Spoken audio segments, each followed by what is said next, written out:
감사드리며 예수님 이름으로 기도드립니다. 아멘. 네, 오늘은 계속해서 열왕기야 말씀 본문을 중심으로 벽을 향하여 통곡 기도한 히스기야라고 하는 제목으로 우리 하나님 말씀을 듣겠습니다.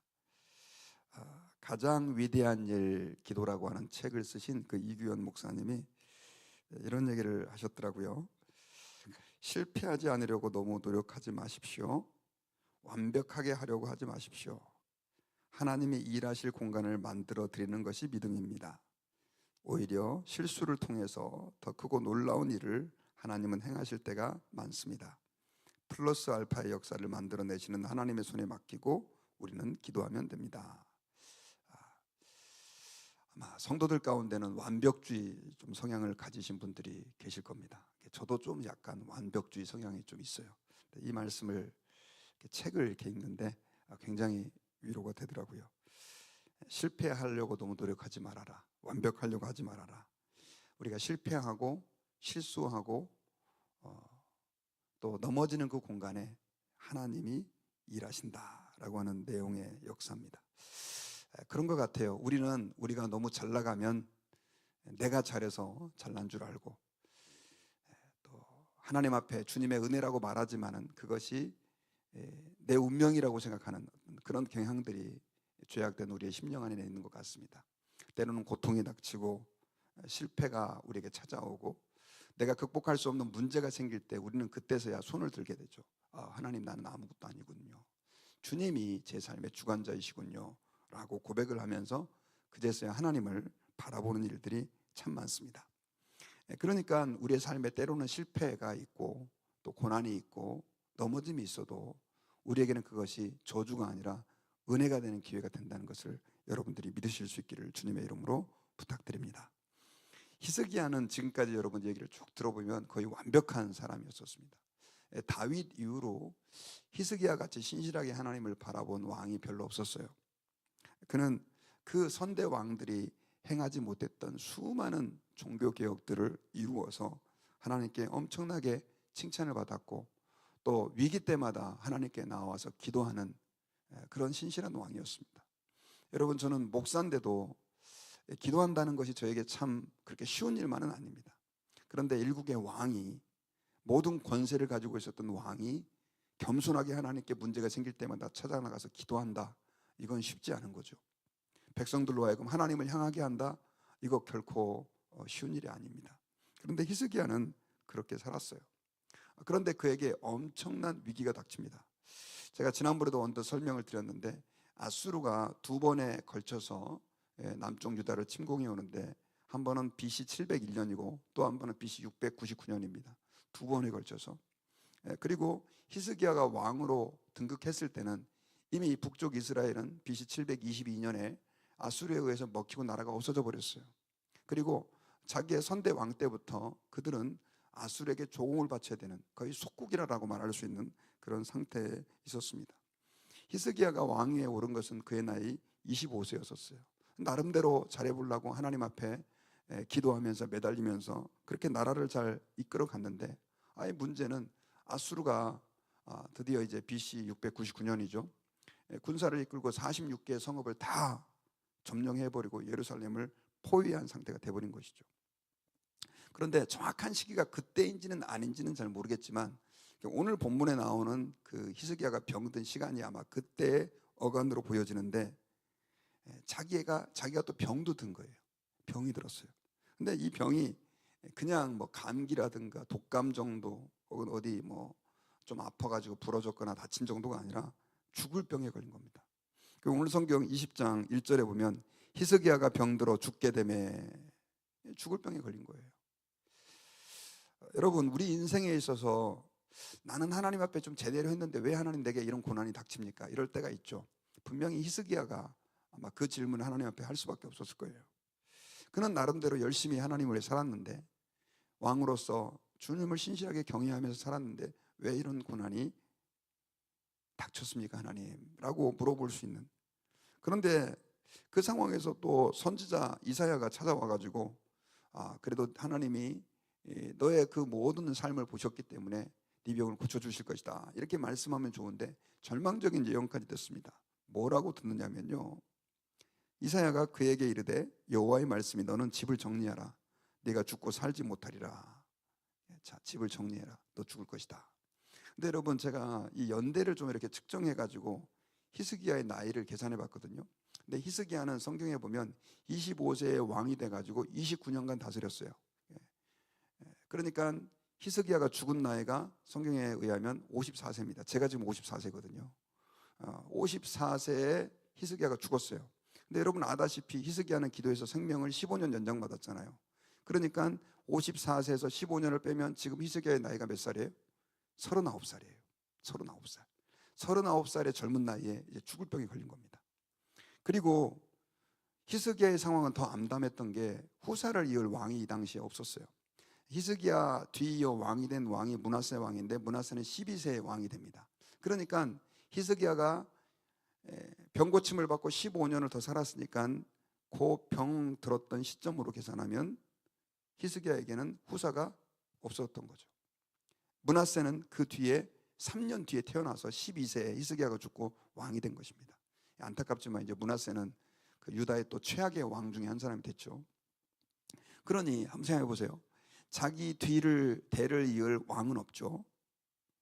그리고 나이는 이제 39살, 한참 전성기인데 뭐 아무리 옛날에 수명이 짧았다 할지라도 죽을 상황이 된 거죠. 그렇다고 또 하나님 앞에 보면 잘못 산 것도 아니고 열심히 주님을 섬기면서 어려운 개혁을 해나갔는데 얼마나 마음이 아프겠습니까? 그런데 너는 집을 정리하라. 소망의 말씀도 없는 거죠. 진짜 절망적인 순간이었을 것입니다. 그때 히스기야는 어떻게 하느냐? 2절에 보니까 낫을 벽으로 향하고 여호와께 기도하여 이르되. 히스기야는 문제가 닥칠 때마다 하나님께 기도하는 사람이었었어요.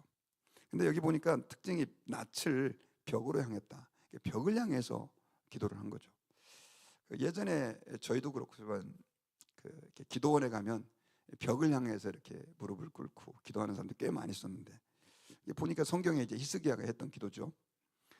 벽으로 향하고 기도했는데 제가 주석을 좀 찾아보니까 히스기야가 왜 얼굴을 벽으로 향하고 기도했을까? 이걸 해석을 하신 분들이 세상을 아무것도 안 보고 오직 하나님만 보겠다고 하는 하나의 사인이었다. 성전에 갈 여건도 안 됐으니까 아마 그 자리에서 오직 하나님만 바라보겠다고 하는 결단이다라고 이렇게 해석을 해놨더라고요. 상당히 설득력이 있는 해석인 것 같아요. 왜냐하면 이걸 이렇게 보면 사람들이 보이지만 또 나라가 보이지만 벽을 향하면 벽밖에 안 보이잖아요. 하나님만 보겠다는 뜻이죠. 그러면서 간절하게 기도하는데 이 히스기야의 기도는 통곡하는 기도였었어요. 3절에 보면 여호와여 구하오니 내가 진실과 전심으로 주 앞에 행하며 주께서 보시기에 선하게 행하신 것을 기억하옵소서 하고 히스기야가 심히 통곡하더라. 한번 생각해 보세요. 왕이 그 벽을 향해서 무릎을 꿇고 땅을 치면서 하나님, 제가 이제 죽을 상황이 됐는데 아무것도 기댈 것이 없습니다. 내 후사도 없고 지금 나라는 풍전등화의 상황에 있는데 하나님 어떻게 하면 좋겠습니까? 지금 보세요. 외부적으로는 아수르가 지금 언제 나라를 집어삼킬지 모르는 상황이었고 후사는 없고 뭐 이건 100% 끝난 거죠. 그렇게 하나님 앞에 간절하게 히스기야가 기도를 하는데 여기 보면 하나님 앞에서 내가 좀 선하게 행한 것 좀 기억해 주십시오. 그러니까 여러분 우리가 주님 앞에 평상시 좀 열심히 선하게 기도하고 하나님 바라보는 것도 이럴 때 좀 써먹을 수가 있습니다. 그러니까 좀 많이 쌓아놓으시길 바라요. 그렇게 열심히 하나님께 통곡하면서 기도했는데 그때 있잖아요. 이사야가 그 예언을 왕에게 하고 아마 이제 그 4절에 보면 성읍 가운데까지도 이르기 전에 여호와의 말씀이 그에게 임했다 이렇게 표현을 해요. 성읍 가운데라고 하는 것은 여러 가지로 해석할 수 있겠지만 왕궁의 뜰입니다. 왕궁의 뜰. 그러니까 왕에게 예언을 하고 뭐 아마 그 본전이라고 해야 될까요? 그 왕의 집무실 같은 데서 만났겠죠. 그곳에 나가서 왕의 뜰로 가기도 전에 하나님의 말씀이 이사야에게 임해요. 하나님이 얼마나 히스기야의 기도를 기뻐하셨고 또 그의 기도를 기다리셨는지 우리는 추적해 볼 수 있는데 5절에 보면 너는 돌아가서 내 백성의 주권자 히스기야에게 말해라. 왕의 주상 다윗의 하나님 여호와의 말씀이 내가 네 기도를 들었고 네 눈물을 보았노라. 내가 너를 낫게 하리니 내가 3일 만에 여호와의 성전에 올라갈 것이다. 자, 놀라운 일이죠. 하나님께서 여기서 이사야를 통해서 이렇게 말씀하셨어요. 내가 네 기도를 들었고 너의 눈물을 보았다. 내가 네 기도를 들었고 너의 눈물을 보았다. 우리 주님이 보고 계십니다. 우리 주님이 듣고 계시고요. 히스기야는 그 하나님의 마음을 감동하는 기도를 드렸고요. 선지자를 통해서 하나님이 그 기도를 들으셨다는 얘기를 들었고 또 놀라운 약속을 받는데 3일 만에 회복될 것이다. 그래서 이제 성전에 가서 예배드릴 수 있을 것이다 라고 하는 예언을 듣게 됩니다.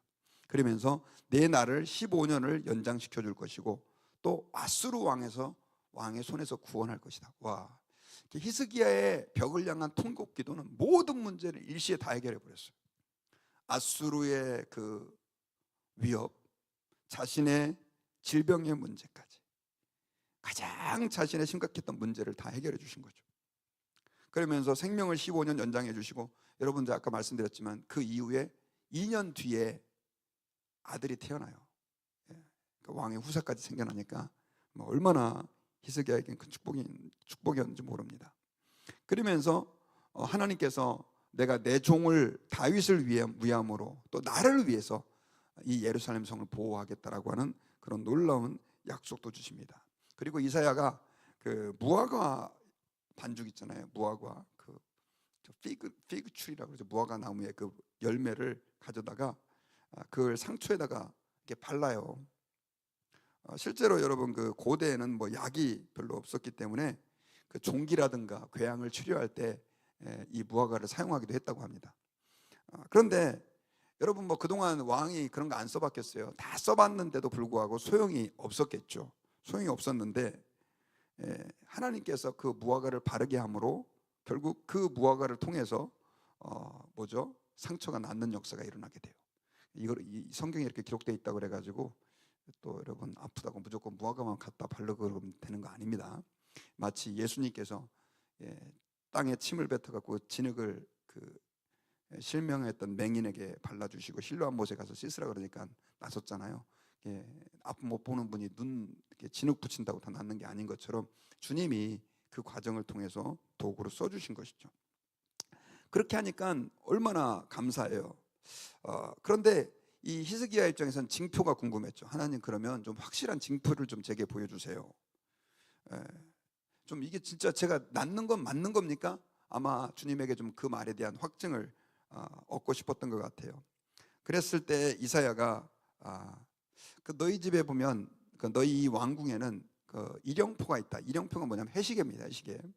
이거는 그 전에 왕이었던 아하스가 그렇게 그 바벨론으로부터 본따서 만든 일종의 해시계인데 우리 세종대왕 때도 해시계를 만들었지 않습니까? 근데 그 당시 아하스의 해시계는 계단식으로 돼 있었던 것 같아요.